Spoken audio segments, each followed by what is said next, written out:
നിങ്ങളുടെ ശരീരപിണ്ഡത്തിന്റെ 10% നിങ്ങളുടെ രക്തം കൊണ്ടാണ് നിർമ്മിച്ചിരിക്കുന്നത്. ഇത് മനുഷ്യ ശരീരത്തിന്റെ ഘടനയിലും പ്രവർത്തനത്തിലും രക്തം വഹിക്കുന്ന നിർണായക പങ്കിനെ എടുത്തുകാണിക്കുന്നു.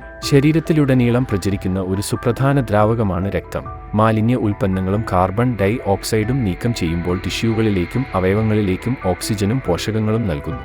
ചുവന്ന രക്താണുക്കൾ, വെളുത്ത രക്താണുക്കൾ, പ്ലേറ്റ്ലെറ്റുകൾ, പ്ലാസ്മ എന്നിവയുൾപ്പെടെ വിവിധ ഘടകങ്ങൾ ഇതിൽ അടങ്ങിയിരിക്കുന്നു. ഈ ഘടകങ്ങൾ രക്തത്തിന്റെ മൊത്തത്തിലുള്ള ഘടനയിലേക്ക് സംഭാവന ചെയ്യുന്നു. ഇത് ശരീരത്തിന്റെ പിണ്ഡത്തിന്റെ ഒരു പ്രധാന ഭാഗമാണ്.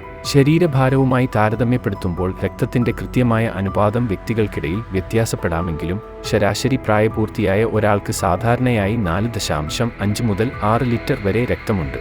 ഇത് മൊത്തം ശരീരഭാരത്തിന്റെ ഏകദേശം 7 മുതൽ 10% വരെയാണ്. എന്നിരുന്നാലും പൂർണ്ണമായ അളവും ജീവൻ നിലനിർത്തുന്നതിനുള്ള പ്രാധാന്യവും കണക്കിലെടുക്കുമ്പോൾ രക്തം ഒഴിച്ചുകൂടാനാവാത്തതാണ്.